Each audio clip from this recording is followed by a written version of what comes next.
Hi, good afternoon. My name is Brian Niiya. I'm the content director at Densho, and I'd like to welcome you to our panel titled From Hawaii to Jerome, Arkansas. And we're going to learn about the story of the Japanese Americans from Hawaii who were sent to Jerome, kind of an unusual story in the annals of the War Relocation Authority concentration camps. I'm going to start by giving a brief overview of the story of removal and incarceration of Japanese Americans from Hawaii, and then a little about the Jerome group. And we're going to turn it over to a panel of 4 people who actually were at Jerome with their families. And then at the end, we'll have time for questions and answers and further discussion. So yeah, thank you for joining us for this program. So as I said, I'm going to start by talking a little bit about the overview of the Hawaii incarceration story.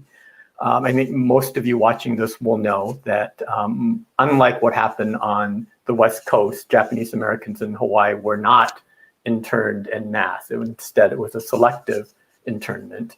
But at the very beginning, right after the attack on Pearl Harbor, what happened in the 2 places is actually fairly similar, which is to say that right after the attack on Pearl Harbor, the FBI and local law enforcement began to arrest Japanese American community leaders, mainly Issei, in both places, from lists that they had compiled over the prior decade based on surveillance by various intelligence agencies, and basically arrested Issei community leaders. My grandfather, who was a newspaper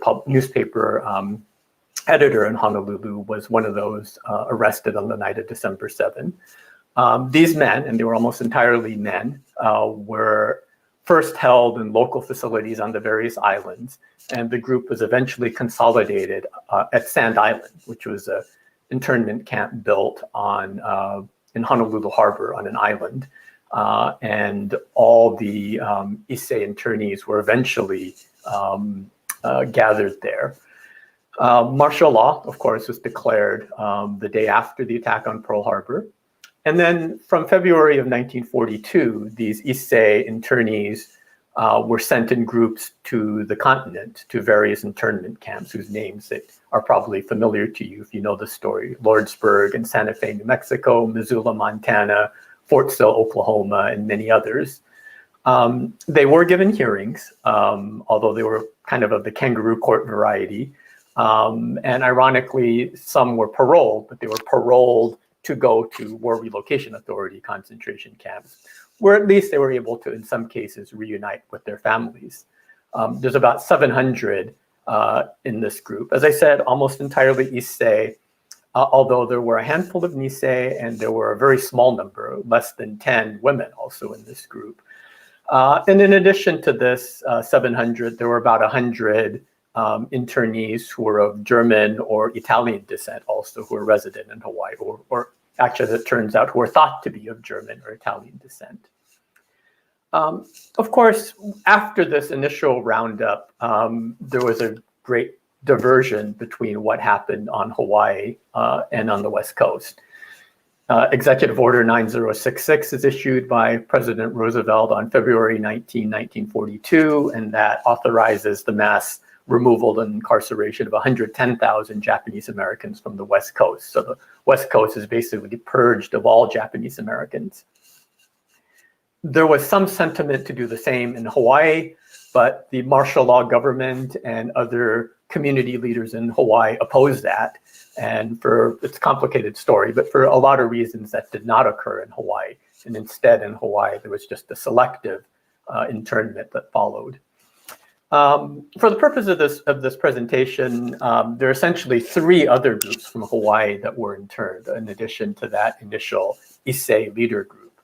The first were a group of mostly Nisei internees who remained imprisoned in Hawaii for the duration, first at Sand Island, and then after 1943 at the Honouliuli camp located in central Oahu. It was a fairly small group, about 250 or so. And as I said, they were mostly Nisei, and of those, most were Kibe. The second group were family members of Issei internees who had expressed the desire to go to Japan. and they were sent to the what was called the family camp, the Justice Department family camp in Crystal City, Texas. And my mom's family were among this group, and they were reunited at Crystal City. Again, fairly small group, a couple hundred people, 250 people in that group. And the largest group is the group that we're going to be talking about today, about 1,000 from Hawaii who were sent directly to War Relocation Authority camps at the end of 1942 and into early 1943, of which about 80%, about 800 were sent to Jerome, the rest, 200 and change, sent to Topaz. Most of this group were also family members of Issei internees. And I think all of the people you'll be hearing from on this panel fall into that category. They're all children of men who had been interned previously and sent to mainland camps where they would be reunited at Jerome. But there were also others in that group that I think we know a little less about. Others from Hawaii who were sent to Jerome included those who the military government viewed as being a drain on the economy, quote unquote, or because they were viewed as dangerous for various reasons. So in the end, about 2,000 from Hawaii were interned or incarcerated, which was barely 1% of the total Japanese American population in Hawaii. I would argue, though, that the impact of this internment or incarceration of folks in Hawaii was much greater than that, given that these were community leaders. You know, they're your Buddhist priests, newspaper editors, Japanese language school principals. It really tears apart the fabric of the community and really affects many more people. And also, you had continual sorts of trickles of arrests that continued through the duration of the war that I think served to keep people on watch or on their best behavior, knowing that they were being watched.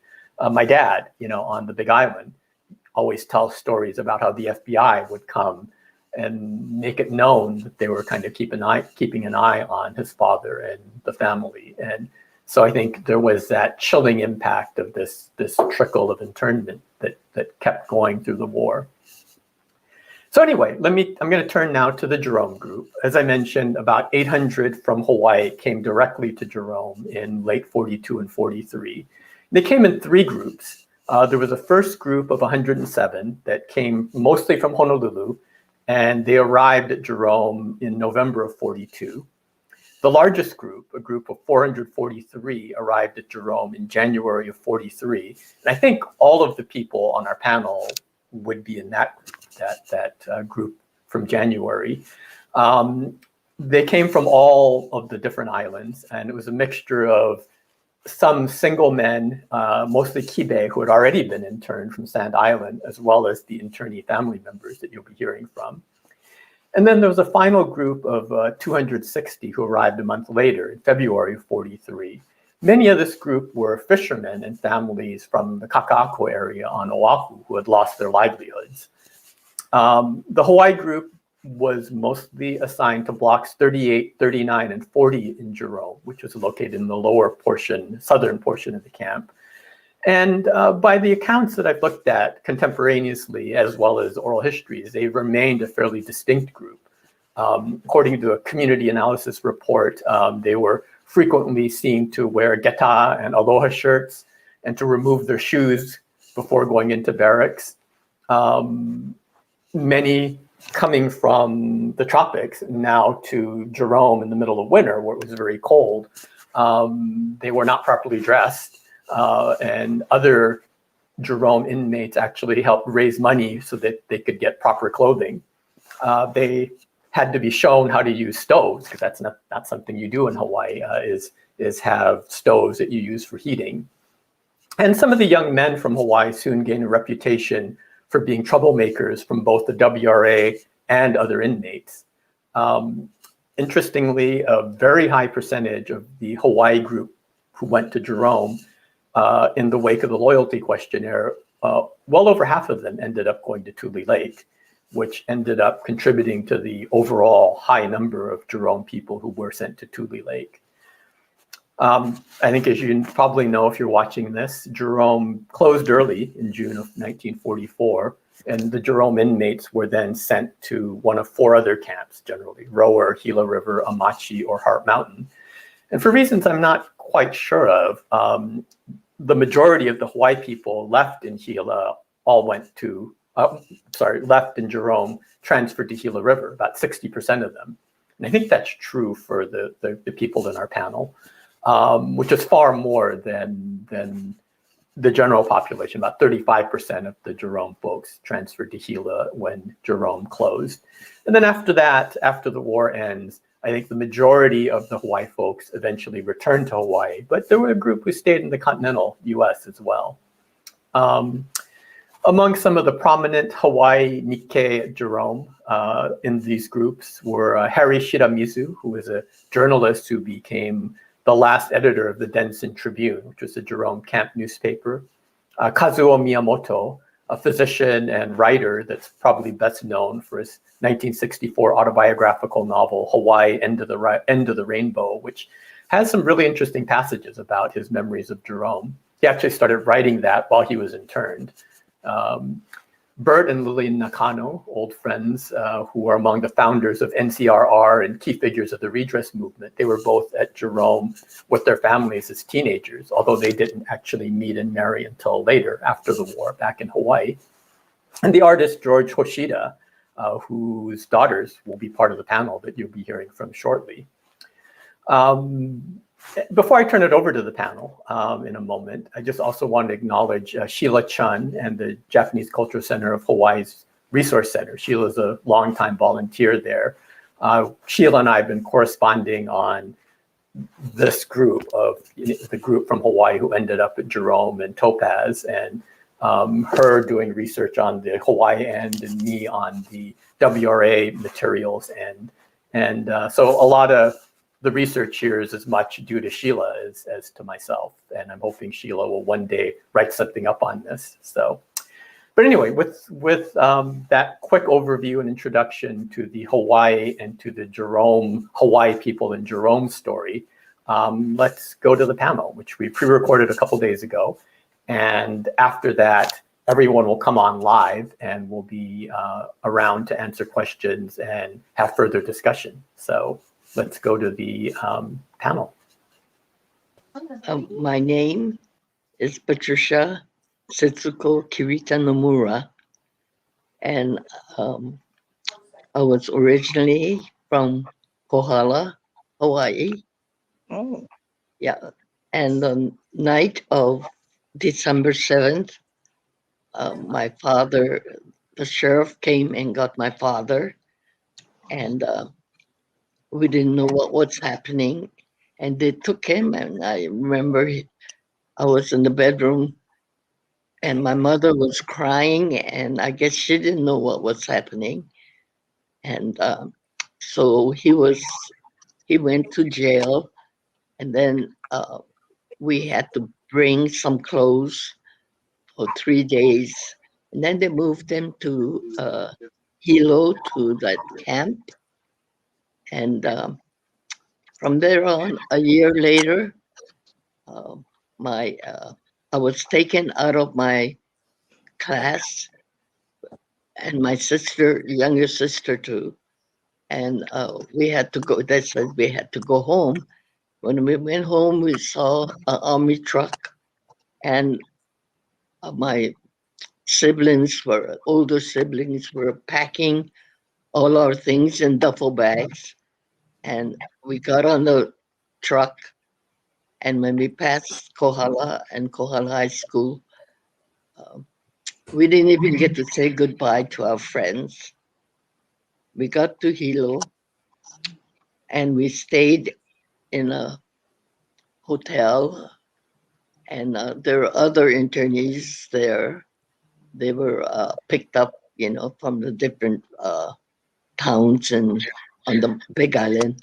And we got on this little boat, shipping boat, and went to pick up the other families. And then we landed in Honolulu, and we were at the administration station. And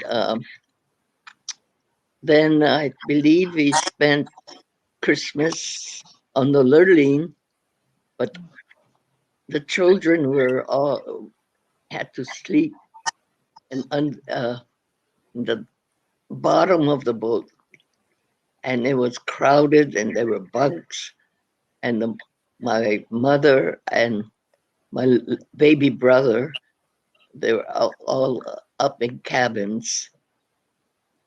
We spent Christmas, I believe, on the boat. I'm not sure whether it was administration building or the boat. And then we went to San Francisco on January 7th. It was so cold, but the Red Cross, I believe, gave us sweaters and gloves. Of course, for me, it was an adventure coming from a small town in Kohala and going to San Francisco. Then they hauled us into, I believe, on the train. Yeah. And then, of course, we had to always put the shades down and at night, so we couldn't see much. But after 5 days, I believe, we landed in Jerome. And the people, the mainland people who were there, they thought we are from Hawaii, so had grass skirts, and they talked. They asked us if we lived in grass huts, but it was very, very cold.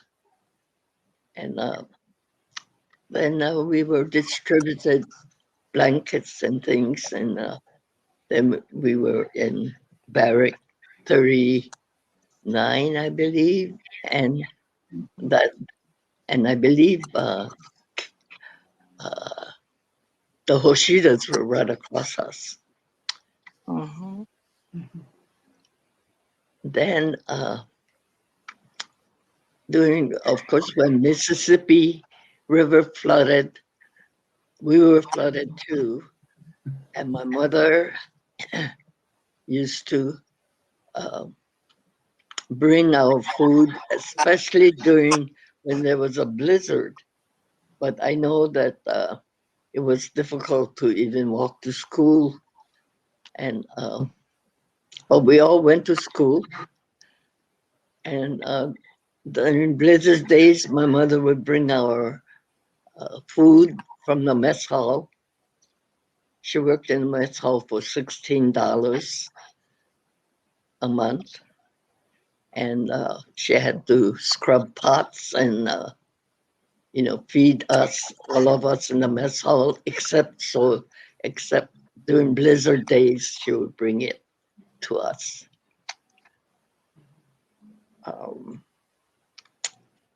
I did go to the Jerome reunion and saw that there was nothing there except for a smokestack.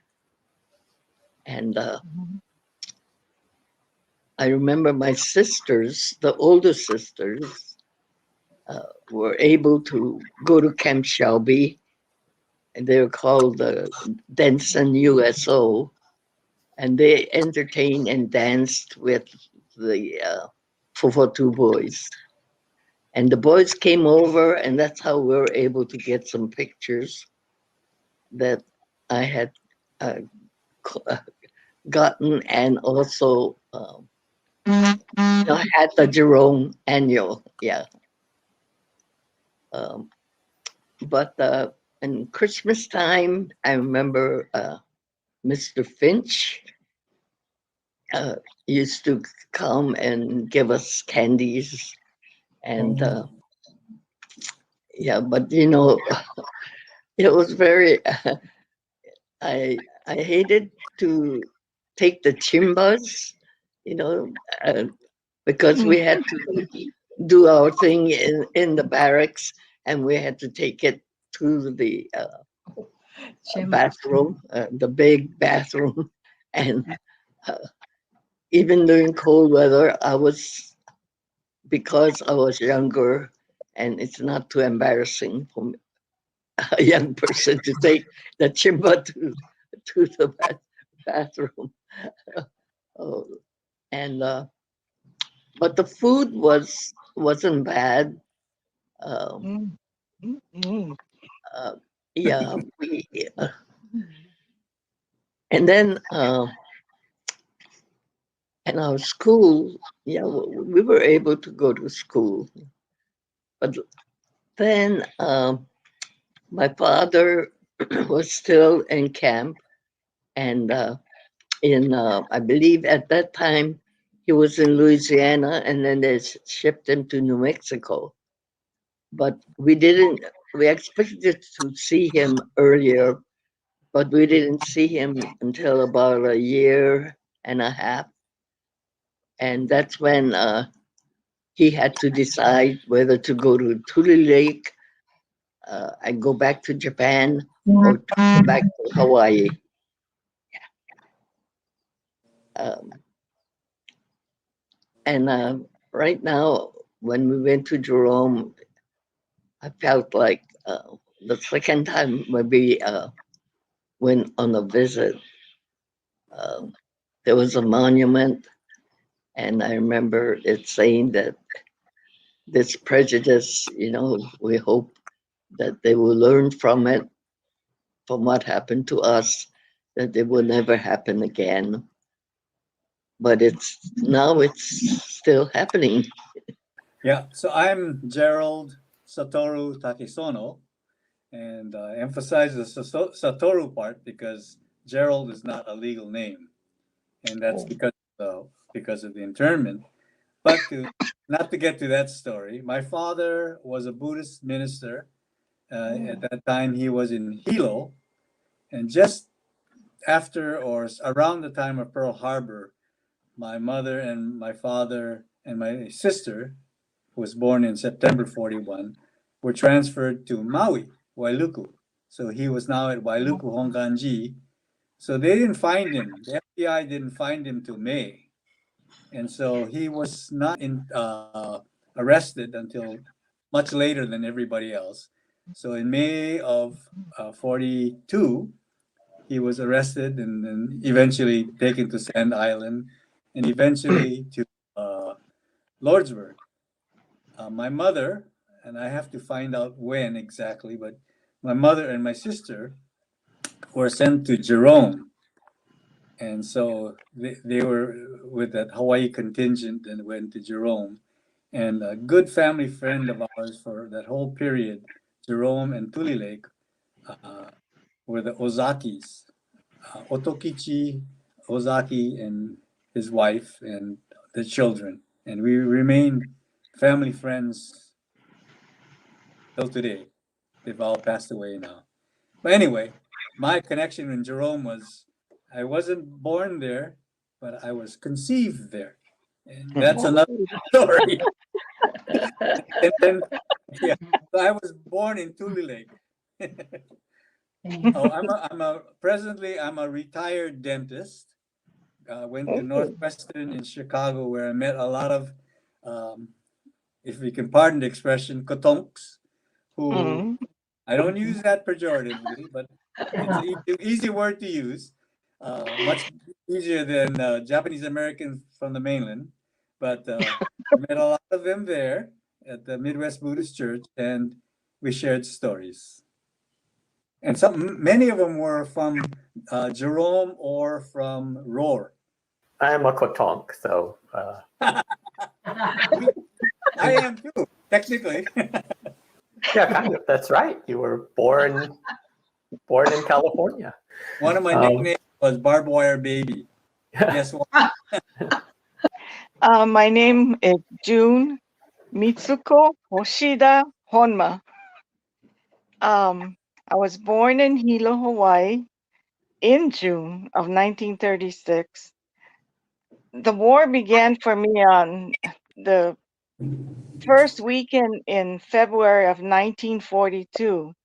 My father was fixing the screen of our new home when my uncle, who was a detective in the Hilo Police Department, came up the porch crying. And I was standing there and I was wondering why. And he said, they never called him George or Yoshio. They called him Hosang because of our last name. So he said, Hosang, that he had to take him away from us. And so my mother helped my father pack a little bag, and we didn't know exactly where he had gone. Later, my uncle came again and took us up to the Kilauea military camp where my father was staying until he was shipped up to the mainland. I know my son told me that my father went through 8 different camps. I know he was in Fort Sam Houston, he was in Lordsburg, and then he went to Santa Fe, and then we were shipped out in December of 42. My mother at the time had just gotten our youngest sister, Carol, who was about 2 months old when we were taken. She had 3 days, and I remember she made these huge, huge canvas bags and packed our things in there, then sold the house because my father had not replied in time what to do with the house. So here we are in this brand new house, and we're being shipped out. I know we went on a ship from Hilo Bay, and as I was looking at the island, Mauna Kea and Mauna Loa had clouds around it, and you could see shafts of sunlight coming through the clouds. That kept me going for 3 years because I was so homesick. I remember we went on the ship, and then we went to Oahu, and we were in Sand Island in this INS building. I remember that I was 6 years old at the time. My mother had the baby, and I stood in line with all these mothers, warming up, trying to warm my sister Carol's milk up. Then the women, the one room was for women and children. Another room was for the boys, bachelors. Another room was for the single women. And we had to climb upstairs to get to where we were. The building is no longer there. Then from there, I think we were there for 5 days. And my mother went to see my older sister, who was in a Waimanu home. She had been in an accident when she was a baby and was terribly crippled, blind. She could hear. So that was the last time my mother ever saw her. And then we left Oahu on the Lurleen. And like Pat said, we were kind of on the bottom, we weren't first classers, in other words. And being rambunctious, I did get seasick. But after about 2 days, I was able to roam the hallways. My poor mother, who was seasick with a baby, with Sandra, my sister there, somebody had to take care of me. So this bachelor hooked up with me. He took me to eat, took me up on deck. And I remember when we reached San Francisco, we went under the Golden Gate Bridge, and I think it was either sunset or sunrise. I can't remember, but we did dock on one. I know it was across from San Francisco, no, from Oakland. And then later on, we were put into this ferry boat, and it was, I mean, we were crammed. Nobody could sit. Then they took us across to the other side, to Oakland, and we got on the train. And because my sister was a baby, we got a Pullman. We got to stay in the Pullman, so we were able to sleep at least on, beds. So it took us about 5 days to get to Jerome. And I remember going through some states where one side was a cliff and the other side, I mean, it was really scary. I thought the train would, kind of fall off and go down the cliff. When we got to Jerome, it was very late. We had to stay on board for a while. And I remember that beg your pardon, but the Kotongs had built this enormous bonfire for us, knowing that we were from Hawaii. So we debarked, and it was cold. I do rely on my sister for what happened when we transitioned from Hawaii to Jerome, because I was only 2 years old at the time. And my memory is that when we were on the Lurleen, the only thing I can remember is running up and down some stairs with a lot of trepidation, because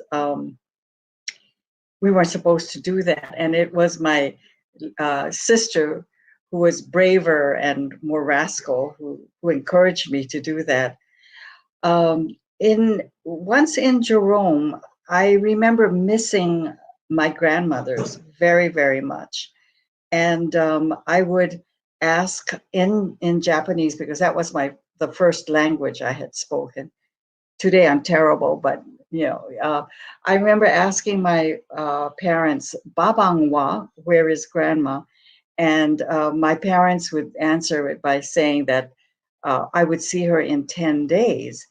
And at that young age, I couldn't count very well, and so I would start counting and lose track. And my parents would say, "No, you have maybe 5 more days to go, and then you'll see grandma." But that was, my most emotional reaction to internment at that time, possibly because I was so young, and my mother made sure that I felt safe, secure, and that my needs were met. So those are my faint memories. Just about that's it of Jerome. With a little background, I'm retired. I should give my name. Yeah, I'm Sandra Hoshida, and I'm a retired attorney. Live in Honolulu now.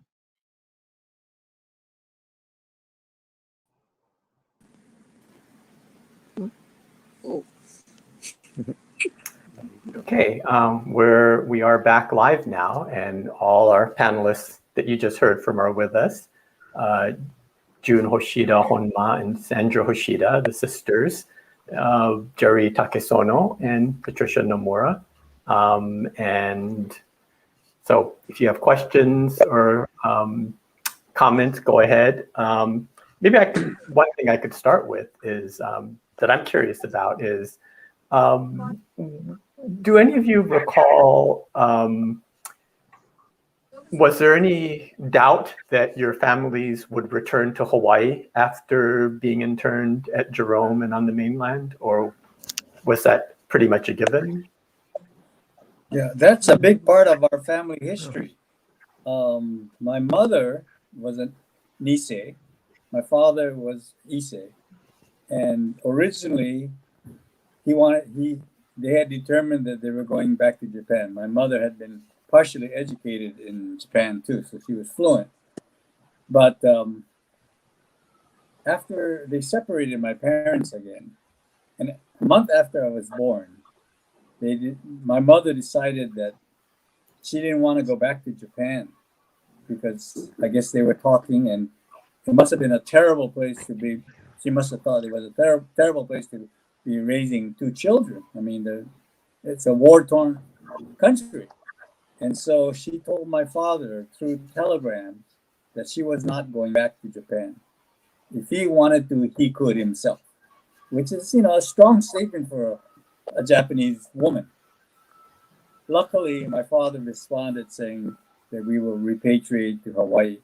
So that's why early when I spoke, that my name is Satoru, because we were going back to Japan. So when I was born, I was only given a Japanese name, whereas my older sister and my 2 younger brothers born post-war, they have English and Japanese names.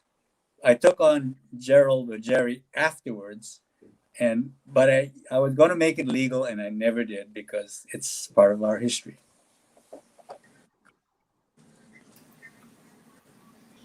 Anyone else on that? Or we do have a question from the audience, from Andrew Wertheimer. Hi, Andrew. Were your parents Nisei? And were the Nisei Kibe? And I think it's a mixture. But well, our parents were, my father was Issei and my mother was Nisei. However, my mother spoke more Japanese than she did, English. And my father valued education, so he was mainly self-taught. He went to school until he was in the 8th grade and then had to work in the cane fields after that. But he was highly educated because he educated himself. Am I right, Sam? Right. Read all his life, had books all over the house, which is why I think all 3 of us daughters today are avid readers. Mm-hmm. what about Patricia's family? Is she here? She didn't answer. I don't know. We're having some audio issues. Well, we'll come back to her in a moment. Another question, also from Andrew, was have any of the panelists secured Freedom of Information Act records to see why your fathers were initially interned or detained? Oh, I did. In my 3rd year in law school, I wrote a paper on whether the Korematsu situation could happen again today under our current legal system. And short answer is yes. But I was interested in what had happened to my father. So under the FOIA, I requested his records. And it turned out in a transcript, there was a transcript of his hearing in Hilo before he was sent away. And it seemed that it wasn't clear in the record whether there was one specific reason for his incarceration or internment. But my father recalls, and the transcript bears this out, that he got into an argument or a debate about the concept of Bushido because he was a black belt judo instructor. And in that discourse, he thought he had angered one of the panel members. And as a result, he found himself on the ship to an internment camp. One of the things I heard from my father or someone was that he was training all those boys that he was teaching judo for the Japanese army. Now, I'm not really certain if that was true or not, but I was told this. I had a similar experience when I got we went to Jerome. We went to Tulu Lake at a reunion, and they told us to get this information because it's open. And so I got my father's records, and there was in the records, it was boring actually. It was just this and that. He did this, he did that. But there was one page in there that accused him of being a spy, that he was listening on a shortwave radio for troop movements and things like that. And I really questioned that because this is probably in 44, I think it was. And what does a guy who's been in prison for 2 years know about what's going on in the rest of the world? And my father always had an interest in history and current events. And he would listen when we were young on Kauai. He would listen to the shortwave radio every night because he wanted the news from Japan. He didn't want to hear it from other people. So he would listen intently to shortwave radio. So I can see him doing it in a camp if he had an access to shortwave radio, which is questionable. But he wanted, hard, solid information, not rumors, because rumors, from what I understand in the camps, were just rampant. Everybody had an idea of who's winning and who's losing, and on and on and on. But I thought that was interesting that my father was considered a spy. Yeah, and a lot of the material in the files come from pretty suspect sources because there are a lot of rumors being reported and accusations made somewhat anonymously, and that was kind of the issue with the hearings, is that the internees were not allowed to actually contest any of these claims that were being made against them. That kind of led to kind of the kangaroo court kind of quality of these hearings. But anyway, we have a question from Hanako Wakatsuki.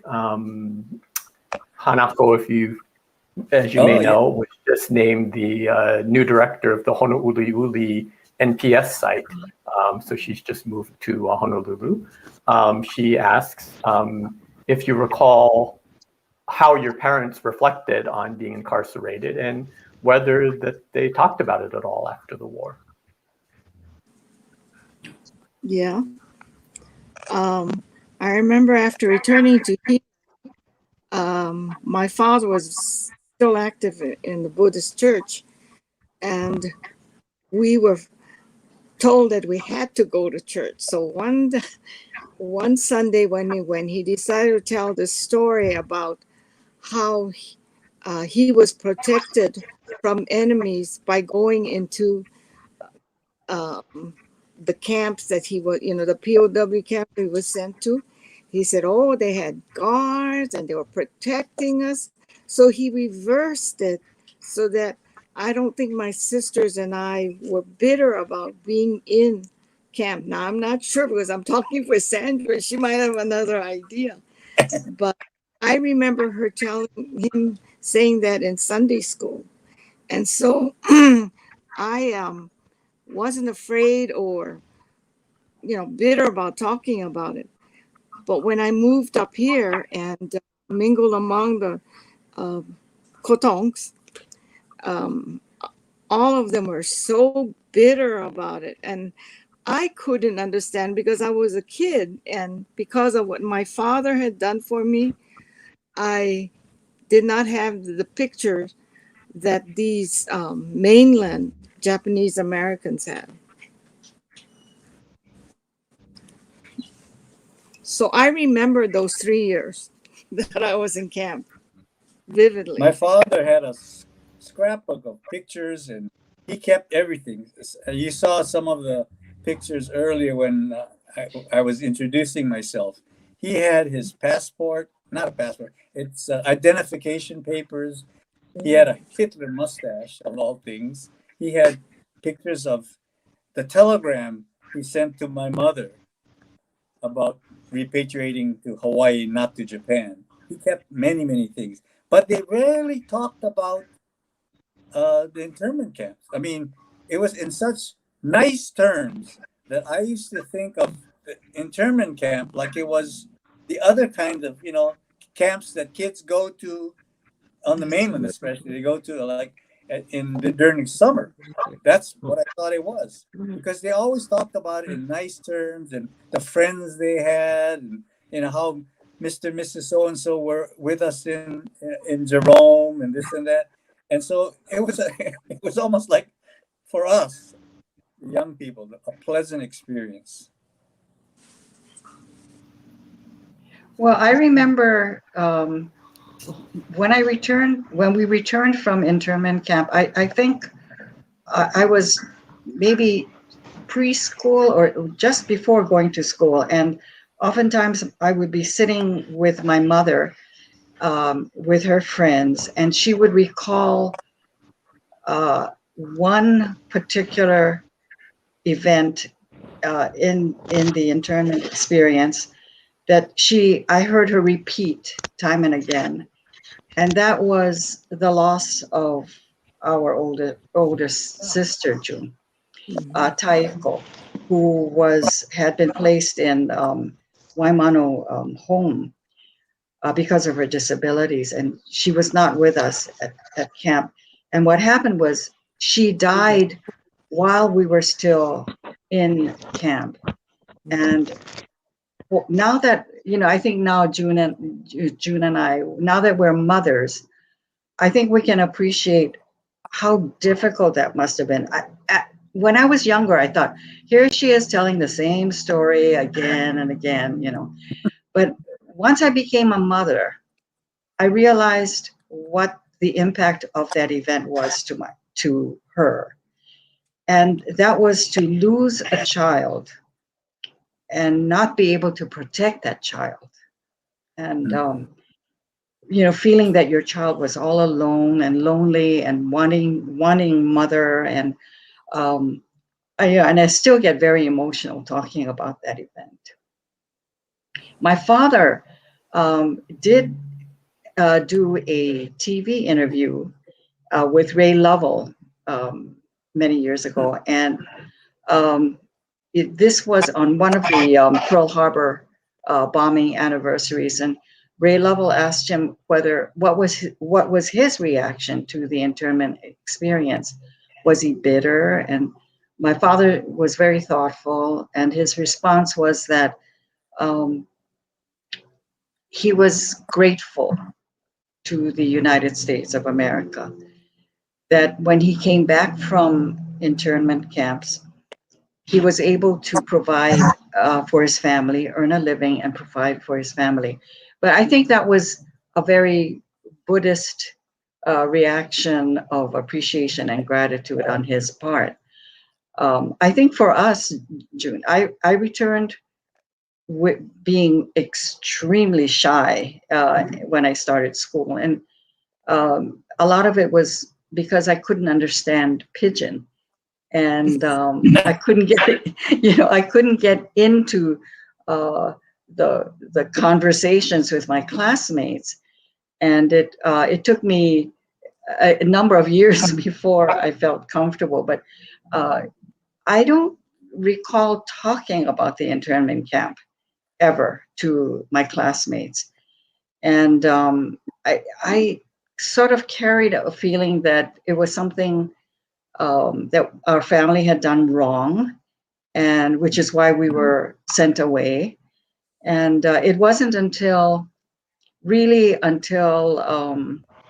I was in law school and encountered the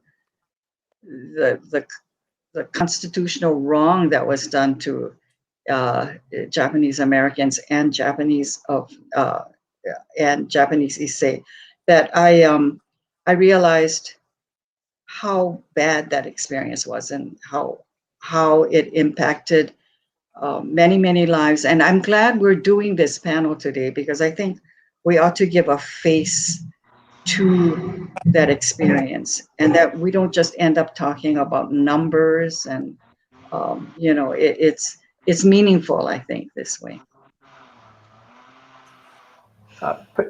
Can you hear us now, Patricia?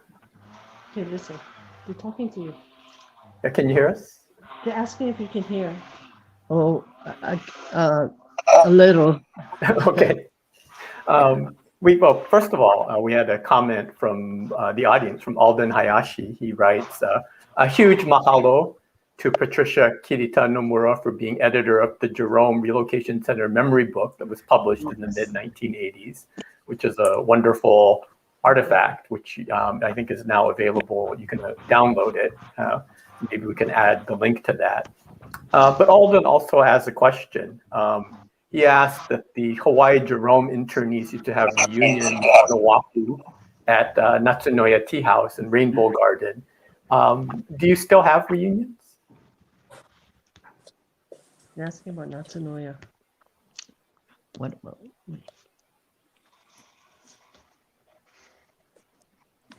Okay, we can't see the question.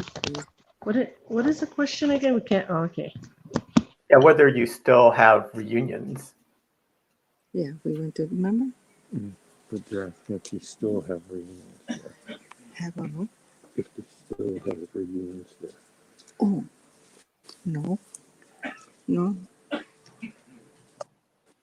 You can answer. no, she didn't answer. No, you can answer for that.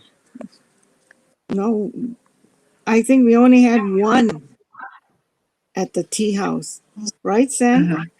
Right. I don't, I think that was it. Yeah. Okay. On a wall, yeah. The Yeah, on rest a were, wall. you know, and we had one in Torrance where Jim Ellington came, the owner of Jerome site, and spoke to us. And then thereafter, either it was in Little Rock or good old Vegas, where we used to have the reunions. Yeah, and then there have been a couple of pilgrimages, of course, now back at in Arkansas. Yeah, I went on a tour of the lower camps, WRA camps, and that's when I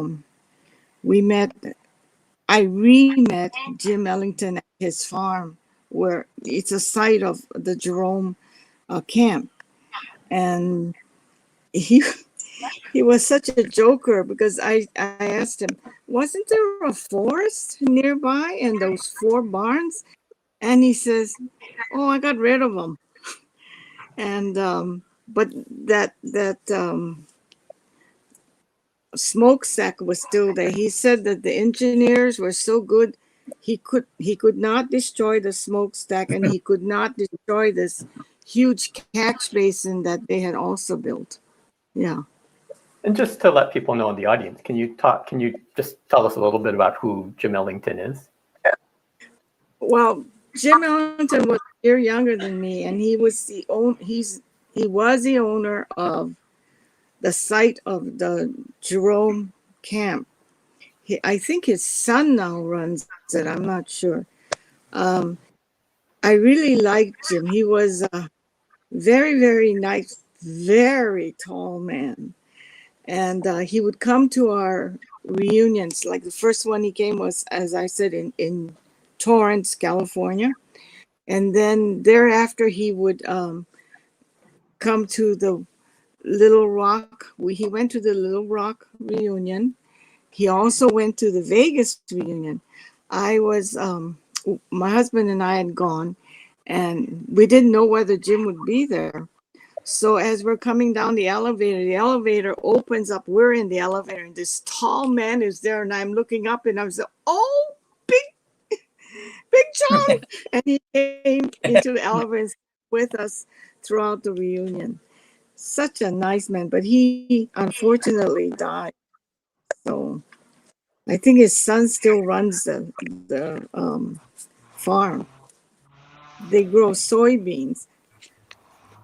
And I believe they also donated a little corner of land where there's the Right. Jerome little memorial that's at the site today, which is, I think, aside from the smokestack, it's the only kind of marker of the camp today. So go to another question. This from Ken Mochizuki, who asks, how did or would you react if your parents had decided to go to Japan and you had to go with them? No, thank you. Well, you know, My father wanted to go back. My mother said no. She was Nisei. Yeah, my mother is So, Nisei. knew that.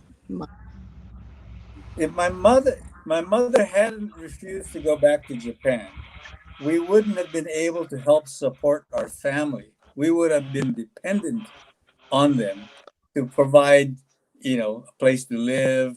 What little food would have to be shared even more. But because we went back to Hawaii, my father was able to send money and goods to, both his family and my mother's side of the family. So it was a good thing we didn't go back to Japan for more than the obvious reasons. I would have been a tourist coming to visit Hawaii with my cameras and coming off of a tour bus, So I'm glad we did not go to Japan. And one question I had is, and I come from an internee family also. My mom was interned, but one thing I always felt was like on the mainland, because everyone on the West Coast went to camp, there was no stigma because everybody went. But I feel like in Hawaii there was a little bit of that, right? Where it was only a handful of people who were interned, or a handful of families. Did you feel that growing up, that you were that family that had been interned? Mm-hmm. Did you feel like your family was sent? A I definite know yes. he Right. went back to Helco to get a job because he worked at Hilo Electric Light Company. And the boss told his old boss said, I ain't hiring no Jap spy. And so he proceeded to repair appliances by using my auntie, my mother's sister's garage. They were pretty well to do. So he was fixing appliances. Then he was going to open his own appliance repair shop on April 1st, 1946, was it, Sen? But anyway, that was the day that tsunami came. And it everything away, my father's tools, everything. And there was this very nice white man, Haole, Mr. Moses, who then asked him to head his appliance department. So he got a job, supporting us. And my mother worked as a seamstress at, I think, Hata, wasn't it, Sen? Mm-hmm. Right. Yeah. Mm-hmm. And another fact, my sister Carol was the youngest internee ever to go into Jerome at age 2 months. It came out in the paper there. The Jan Yeah, M gave it's a paper. definite yes, because I think so few were interned that my mother was always concerned about what do the other people think. They must think we did something wrong, that they arrested us. And I think that bothered her more than anything else, more than loyalty questions and that kind of stuff. It was, what did the other people think, that we must have done something wrong, help the enemy or whatever she might have thought of. So I think a very definite yes. Yeah, and then I wanted to see if we could get Patricia also. Yes. Yeah. Okay. What was the question? When we went home to, my father decided that better to go to Hawaii where there are more opportunities. If we went to Japan, we would all be farmers wives. And he started, a store in Kohala, and it was doing very well. So he felt the children had more opportunities in Oahu. So the two older ones went, but we lived in a very, very poor situation, a house full of termites. Keep talking. And we lived right across a prostitute building, and we used to see all these sailors going out. But my sisters, one became a cosmetologist, and the other one went into nursing, and we lived. I had to have my boyfriends that was in high school, junior high or high school. They had to meet me on the street because the place was so dark, and besides the pool hall and the whorehouse, we weren't living in a good area. And I remember when in high school, when I worked at the cannery, I would come home about 11:30 or so, and I would have to transfer on to right by the bar, and then when I get home, I had to walk through billiard where there are a lot of Filipinos, and just uh, saying psst, psst, to give my attention, and it was really embarrassing to live there. On one side of this, we're above the club garage, and on one side there were no walls, so a dining room was there, and we had to when the rain came into our kitchen, and uh, and my mom had to uh, uh, and to hang our clothes, she would have to go on the futon roof that's slanted, and so we're always very careful when we went there. But then my sisters really helped, and I was able to. They were in going to Bible school, and the lady, the head of the school, she wasn't getting paid very much. So my sister, who was a cosmetologist, gave her permanents and sang. And so in place of that, and setting her hair every week, uh, she asked my sister, "What I can't pay you, but would you like to take singing and voice lessons?" And she replied, "No, my younger sister would enjoy taking voice lessons." So that's how I got into music. And she also gave me and my younger sister scholarships to go to a Baptist college.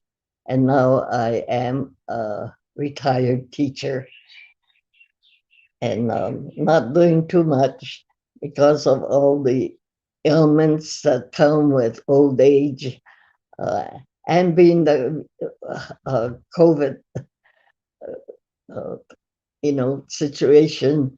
It's very boring.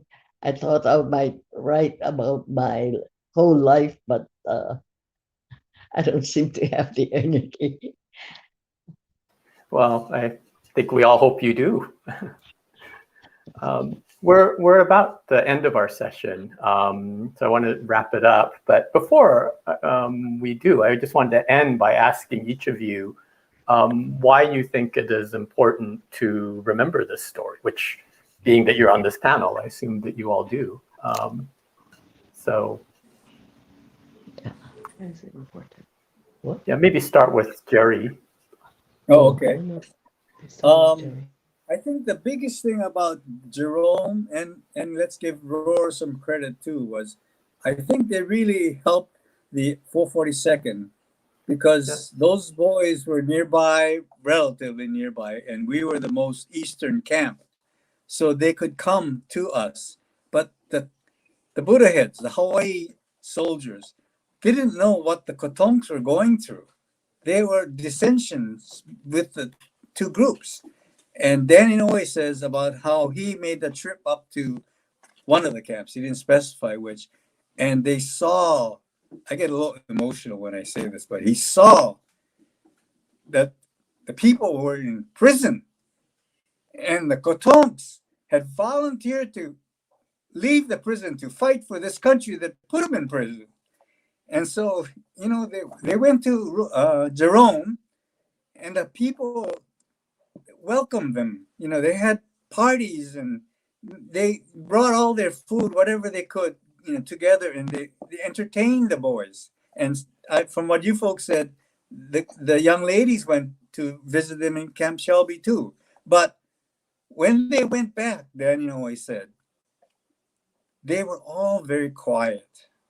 When they had gone to Jerome, they were singing, playing ukulele, and having a great time. When they went home, they were solemn. And this really, really gelled the Kotonks and the Buddha heads into a fighting team, because now they knew what they were fighting for. They were fighting for their people. And so, as I said, I get emotional because those guys, many of them didn't come back. You know, and this is probably their last experience with other Japanese. And, you know, I'm glad we were in Jerome. We were able to help them, you know, bring their spirits up and bring them to be a good fighting team so that we can be proud of them, because they went on and, man, they made us lift our heads up. That's what the Nisei soldiers did. Yes, thank you. And yeah, that was a unique element of the Arkansas camps, the connection to Camp Shelby. So maybe next to June. What was the question again? On the importance, why it's important to remember this story. Well, I heard that. when I returned, I never spoke about the internment. I was just trying to fit in. I didn't fit in because I was speaking like a Kotonk. I had to learn Pidgin really fast. They didn't know which grade to put, which room to put me in grammar school when I returned to Hilo. We had what we call ABC classes, A being those who were the smartest, B being average, and C being those who were slow learners. Well, they put me in the B class, and I had very good friends there. Everybody made me welcome. I didn't feel like an outsider. Then one day, my principal decided that I had to go to the A class. Now, it was overwhelming for me, and I think that's when my self-esteem really got low, because I wasn't a foreigner as far as they were concerned. I didn't speak like them. I had to learn Pidgin real fast, really, really fast. But I think that made my self-esteem remain very, very low for a long time. Just having, she took me to that class 3 times. First, she left me outside and said, go in. So I waited for her to return to her office, and I went back to my old class. Second day, she pulled me out again, and then did the same thing, and I walked back to my old class. And then the third time, there was no running away. She put me in class, and the reception I got in there wasn't very good, because my teacher, Mrs. Kealoha, was a very good friend of my parents.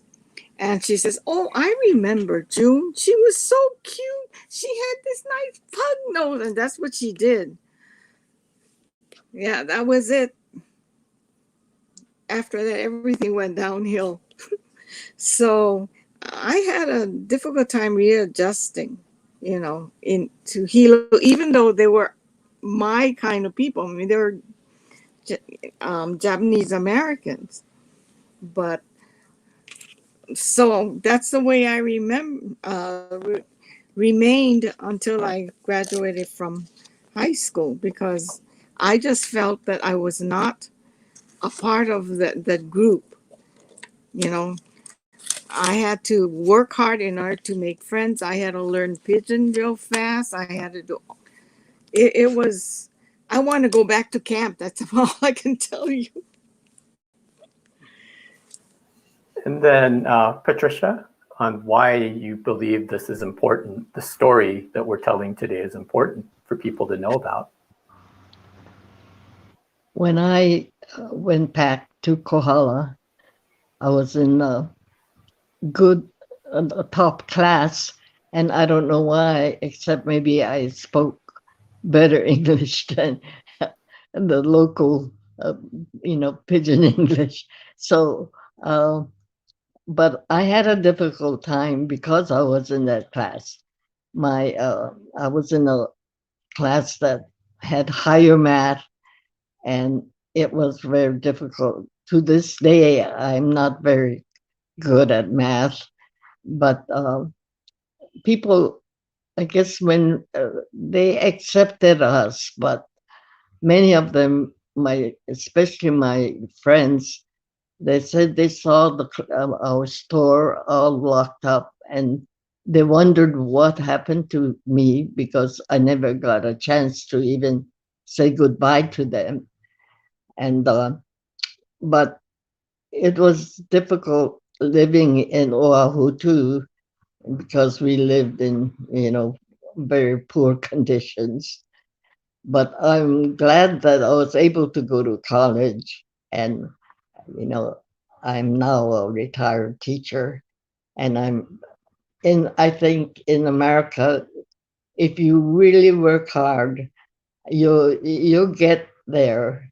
Maybe not to the top for some of us average people, but I know that regardless of where we came from or whatever, it I'm glad I came to Hawaii, and I'm glad that I was able to accomplish what I set out to do. And it's because we live in America that we could do this. Thank you. Thank you, Patricia. And then Sandra, we'll end with you. We're talking about the importance of Yeah, of why we should remember this story. Oh, certainly. I think that prejudice is something that all of us have to work at overcoming. And holding a panel like this, remembering the internment experience, is a way for us to look at our past as a nation. I hope I'm not sounding too preachy, but to not forget how bad things can be when we forget to care for one another. And yes, there were constitutional infractions during World War II that led to the incarceration of Japanese Americans and Issei. But when it comes down to an individual, it's for all of us. Each of us has a responsibility, I think, to fight prejudice, and we see it today. There's been by the tone of our former leader, there has been cast a blanket blame on Asians for our current pandemic situation. And we have to be careful. We have to watch our words. We have to watch our actions, of course. And I think it behooves us to remind ourselves what the consequences can be when we forget. And I think this effort on the part of you, Brian, and Kimiko and others to keep the internment experience alive and meaningful is so important. And I thank you very much. Thank you very much, Sandra, and thank you all panelists for taking part, and thanks to our audience. I just want to close with a brief plug for another program that Densho will be doing in a week or so called Unexpected Sites of World War II Incarceration on April 21 at noon Pacific time. One of the panelists will actually be doing something quite relevant to this panel. It'll be Heidi Kim, who edited the book on the Hoshida family. Right. We'll be talking about the research she's done on the 2 hotels in North Carolina, the Assembly Inn and the Grove Park Inn, that housed Japanese American families from Hawaii going to reunite with their husbands or fathers, including my mom's family. They were there on their way to Crystal City. There'll be 2 other really interesting, unusual stories too. So it'll be on April 21 at noon, and you can register for that on Densho's website. So anyway, with that, thanks everyone for taking a part of this, and have a great rest of the day.